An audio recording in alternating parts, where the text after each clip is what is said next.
What's up, y'all? I'm still out here at the range, as you can see back behind me. Been a really productive day out here, super nice weather, so I've been trying to make the most of it. I've gotten a couple tests done so far that went pretty well, and for this one right here, we're gonna revisit some 45 ACP. So y'all know the drill. We got the jelly contraption set up with the chronos and 2 blocks of gel. Now again, I've done a couple of tests already, so this far block is pretty full. I did have a couple of tracks sneak into this front block up here, but I've still got plenty of room up here to make this one happen, so shouldn't be any problem. Obviously, like I always mention, we got that heavy clothing barrier here with the denim, fleece, and 2 layers of cotton t-shirt. And what we're checking out on this one, as y'all can already see, is a couple of rounds from Ammo Inc. Both of these 45 ACP, and both of these I have tested in the past, but I don't think either one of them I've tested through cloth, so they've both been tested in bare gel, and I don't even remember the results off of this one. But what we got here, 2 45 ACP rounds, both of them 230 grain.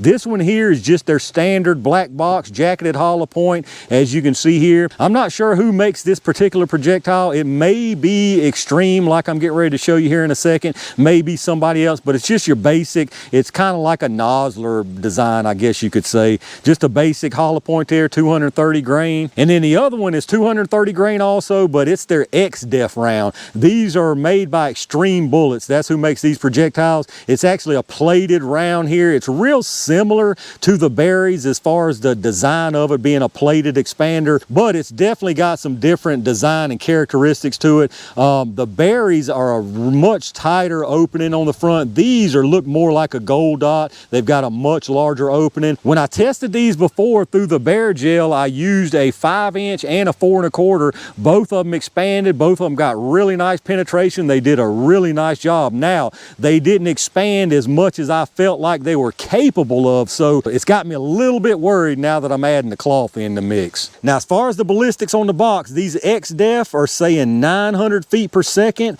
These standard ones are saying 920, so maybe it's enough. I hadn't seen the results here through this cloth yet, so that'll definitely tell the tale. And what I'm testing them out of here today, I went kind of middle of the road as far as barrel length. We've got the 4 1/4 inch barrel Commander length Taurus 1911. So it ought to be pretty interesting to see how this heavy clothing changes the results from what we saw out of the bare gel. Let me get this stuff set up and let's check them out. All right, let's check out these speeds, y'all. I'm gonna do a 5-round average from each one of them. We're gonna start with the standard, just standard JHPs first. Remember, the box on this was saying 920. I'm sure that's out of at least a full-size 5-inch, so I don't quite expect that. If y'all are new to the channel or not familiar with this lab radar, we're gonna see multiple readings. Your large number is gonna be your muzzle velocity, and then you'll see 5 at the bottom. Those are set for 3 yards, 10, 15, 25, and 50.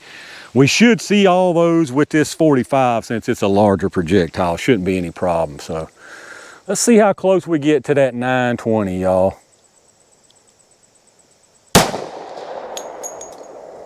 879, 881, 869, 877, and 862, so definitely not the 920, and decent little amount short of that. A sub 900, that don't make me feel good about what's gonna happen in the gel, but any rate, let's check out the average on this. All right, our 5-round average on that was 874 feet per second. The extreme spread was 19, and then a standard deviation of 7.9. 874 feet, we had one low of 862, a high of 881. Again, those speeds don't make me feel confident about good performance in the gel, but who knows, stranger things have happened. Let me get this reset and let's check out the X-Def. All right, let's check out the X-Def. Remember, these are saying 900, so 20 feet per second slower than what the other ones were saying. We'll do 5 rounds on these also.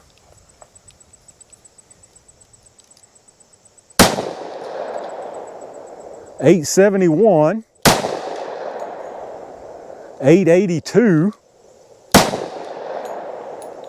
$890, $886,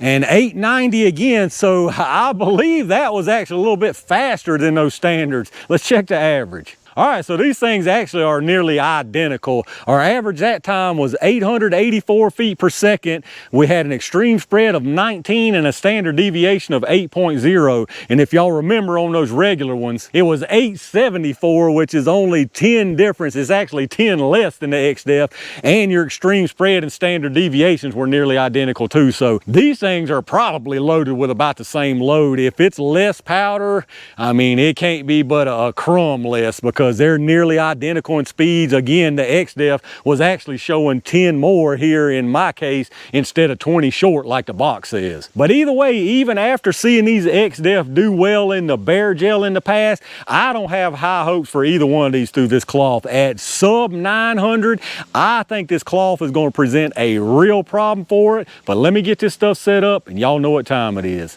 All right, y'all, it's back in black jelly time. We'll put one of each into the gel, starting with this standard JHP first. I probably should put some towels at the end because I got a feeling this stuff is going on. Maybe it'll tumble though and not go all the way out the end there.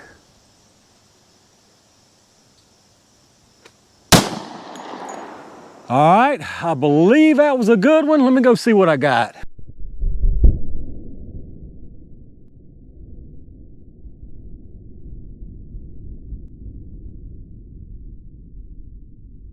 All right, y'all, I got proven wrong on that one for sure. Definitely not what I expected.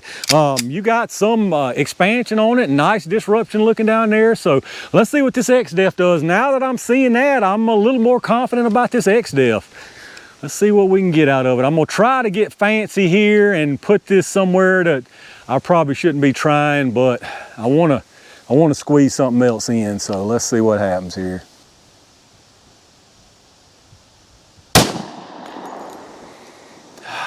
I really can't tell where my mark is on that. If I think I went incredibly close, maybe. Let me go see what I got.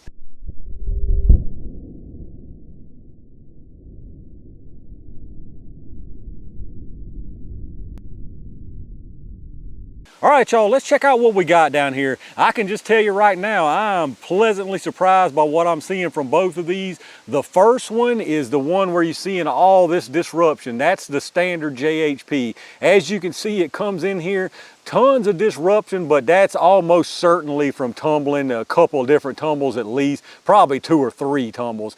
Goes on through here into this second block, probably maybe 1.5 inches, 2 inches, and it's sitting down here backwards with some expansion, not full expansion by any means, but it does have adequate expansion from what I can tell. And again, it's sitting backwards, so there's no doubt that this right here is a result of tumbling. And then right in front of it, that's the XDEF round. It's a little bit tricky to see this one. Y'all will be able to see good here in a second once I pick you up, but it's right in front of that one, and this one did not tumble. It's very obvious. Comes in here, decent little amount of disruption, not anything really fantastic, nothing really spectacular as far as disruption, but adequate there. Travels on through this first block, and then you see it sitting here. Forward momentum has got it about 1/2 inch short of this first 16-inch block.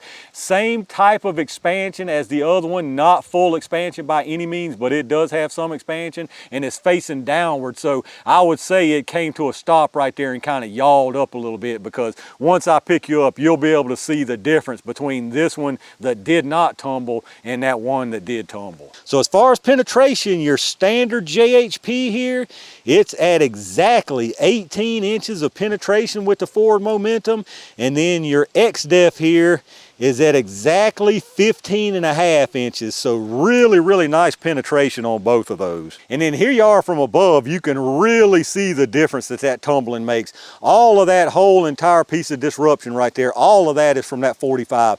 There's a track up under it, but it's incredibly small. You can't even see it past that disruption right there. And you can see there's another little track there, but again, it's nothing but a pencil line. All of that entire piece of disruption right there is from that 45 and is a result of the tumbling. And then right below it, that's the XDEF. So that tells you what an extreme difference there is when you get tumbling versus when you don't. So there's your XDEF round down there. Again, got some expansion, definitely not full expansion. And then if we carry on through here, that's that standard JHP. All right, let's check out these projectiles, y'all. Quite a big difference in these things as far as the way they're made. It's very, very obvious. This one right here is your standard JHP, and then this one right here is that XDEF, that plated. As you can see, I mean, it's just bonded. That plating is just bonded to the lead on this one.